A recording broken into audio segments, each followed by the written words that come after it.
What happened because I wasn't really on top of things on Wednesday or Friday. Or Thursday, for that matter. Yeah, and Monday and Tuesday was like 50-50. Let's talk about October, which was really phoned in. So, no, I did check in a little dollar give back, but now a little dollar taketh away. It was, and I think it was kind of a combination of, it was weird because I was wondering, Friday FX was open all day. Thursday we were open all day. Wednesday we were open all day. Now the stock exchanges closed at noon on Wednesday and Friday. Futures kind of had a bifurcated close, 12:15 one day, 12:30 the next. Different products closed, but none of them full time. So I was like, when are they going to do this month-end trading if they do it? And it seemed like they split the difference. Some went through on Wednesday. Mm-hmm. You saw some dollars selling. Then Friday, right around 11:30 or 12 o'clock, you saw another big chunk of dollars selling. Euro rally, Aussie rally, Canada rallied, yen rallied.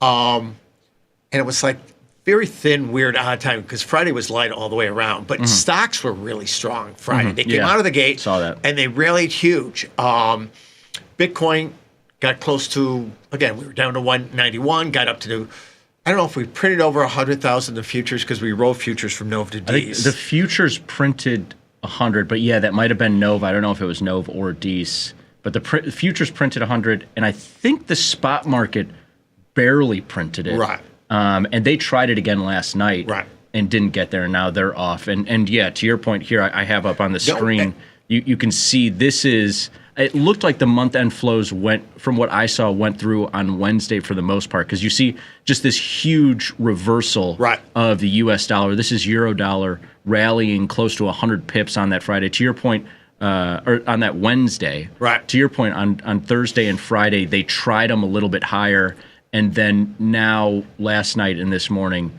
the rally from below 105 up to 106. Looks like on Friday they may have printed 106 in the spot euro-dollar market. Now back off to 105.13.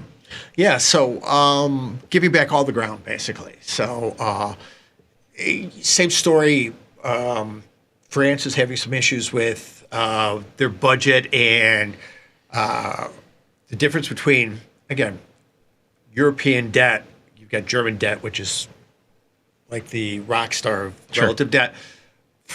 French debt usually held in relatively. There's 90 basis points of difference between that debt right now. French debt is looking more like Italian debt, which means it's BTPs. It's BTPs, right? 10-year. I still got it. Yeah. Those were a wild ride. I traded those for a while. I traded pretty much everything.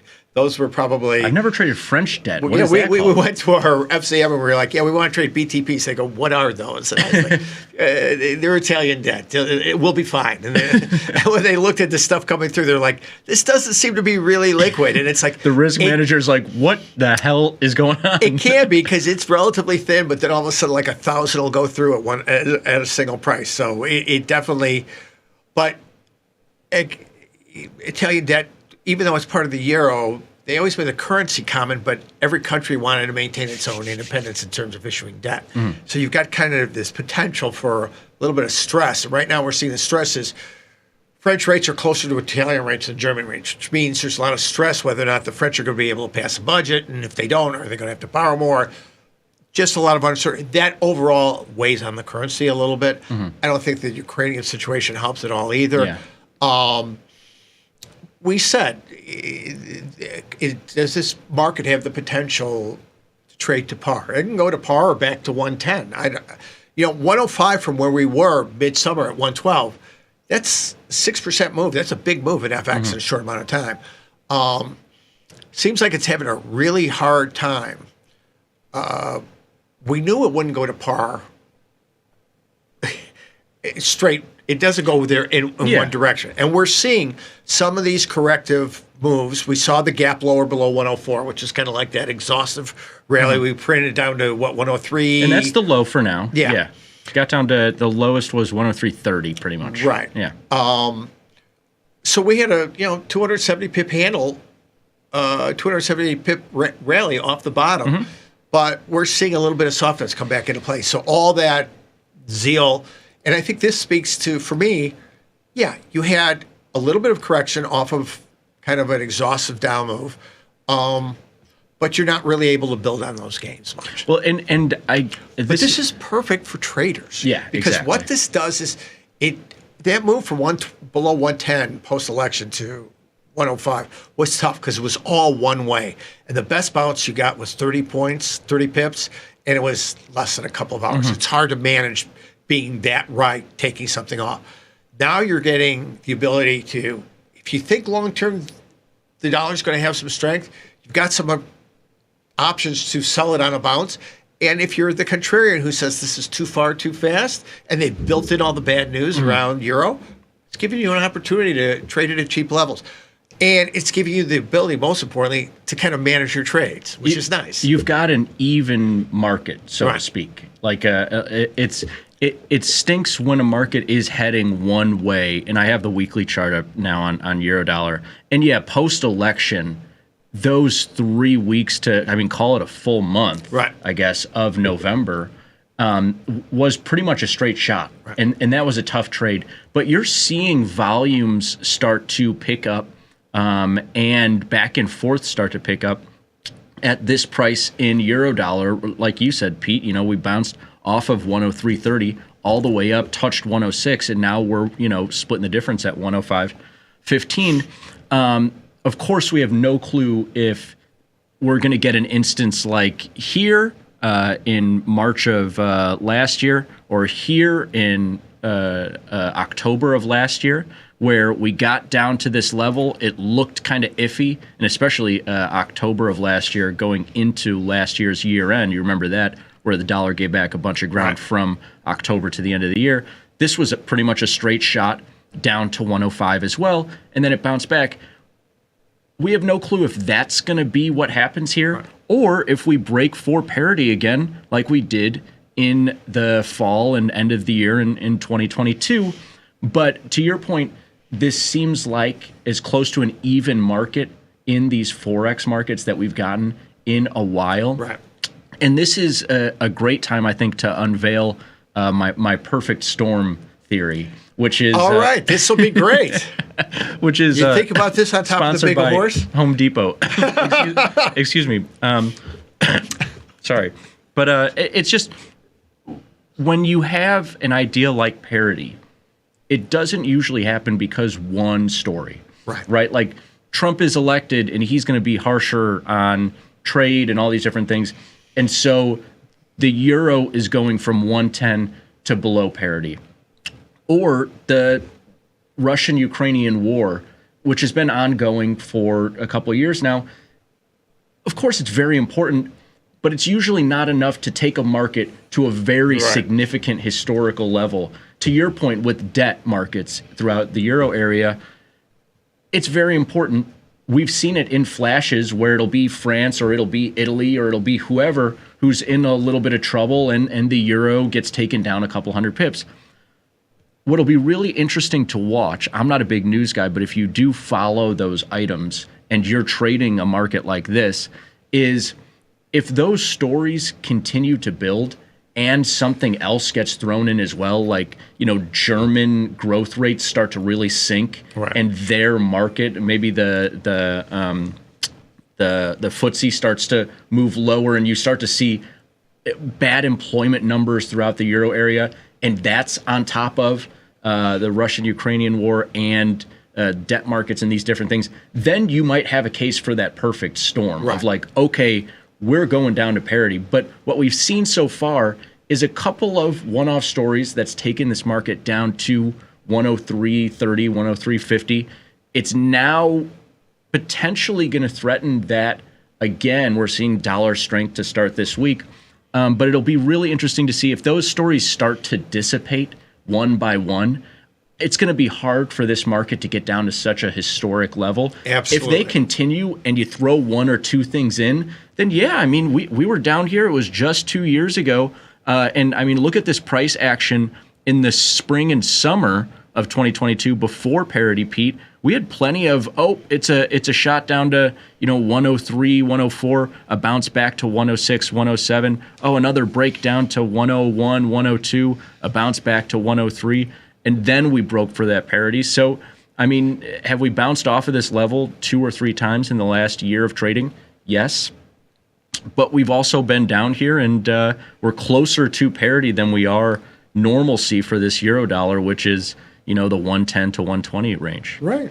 No, so I think you make a good point, and that's why over the weekend, the new president said that he was going to put 100% tariffs on any country, like the BRICS countries, any country that says they want to create a different store of value, a reserve currency, than using the dollars. He's going to put 100% tariffs on them. I mean, again, is that reasonable or lower?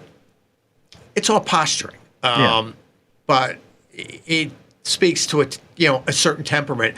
I think you make a good point. The perfect storm is that there's a lot of things, and usually the one thing that really tips it is the one thing we don't even see coming down the pipe. That's exactly right. But it's weight from other things, and then the unknown that gets triggered tends to do it. I think we don't let those. Again, we don't say we're going to parity, and if the market stages a 2-handle, 3-handle rally from here, we get stubborn. I mean, that's the point.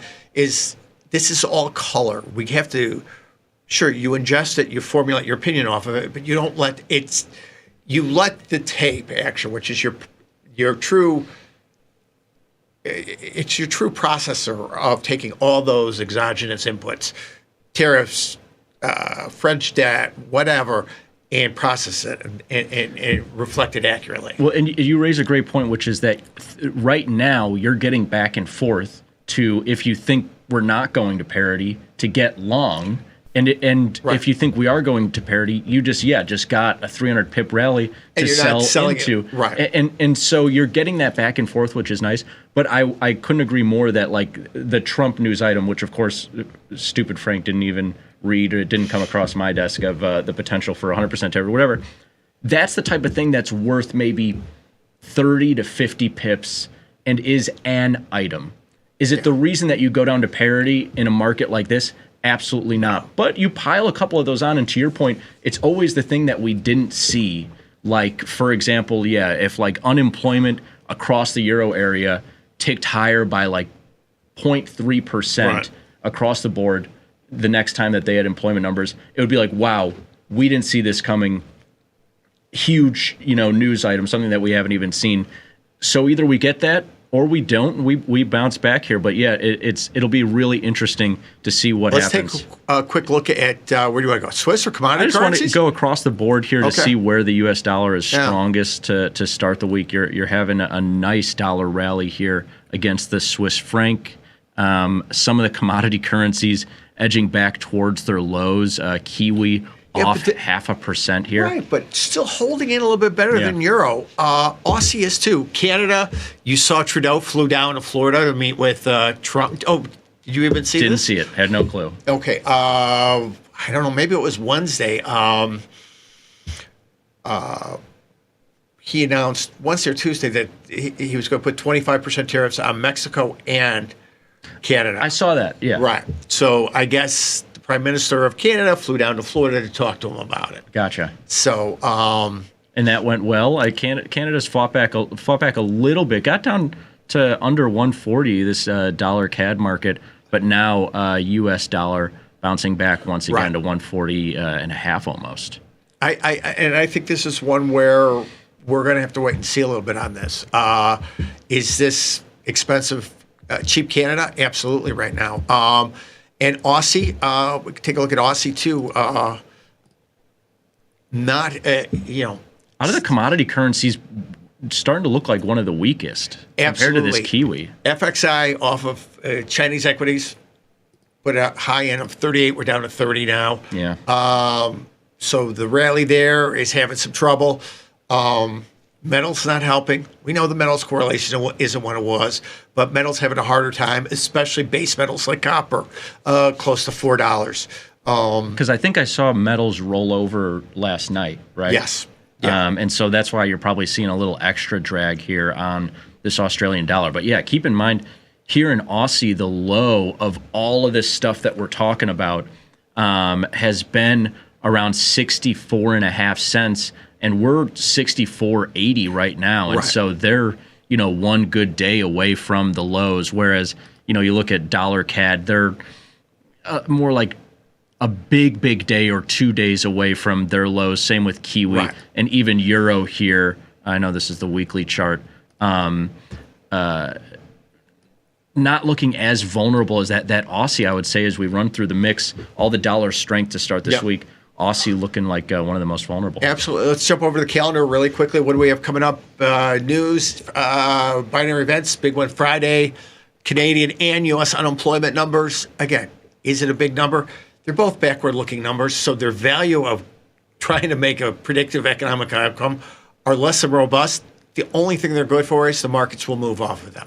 So we'll look for opportunity there. Today, I believe we have PMIs coming out at 9 o'clock? Not until 9, yeah. So a couple hours away from that.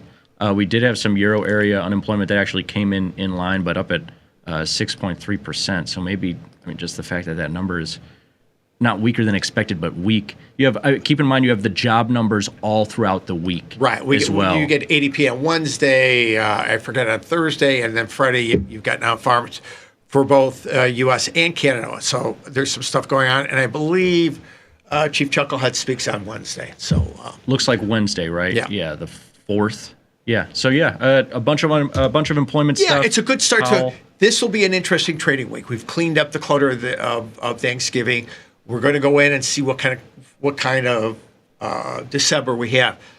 Stuff's moving. Yes, Bitcoin's off a little bit this morning, off $4,000 from the $100,000 highs. SPOO's closed at record highs, Dow record highs, and they're railing a little bit this morning. So it'll be interesting to see if some of that month-end buying in U.S. equities carries through, and does that add a little bit to dollar strength. So lots to unfold and unpack this week. Exciting to do it with you. Glad to have you back, my friend. Thank you, sir. Well done on the big horse. Guys, we'll see you back here tomorrow. Have a great day.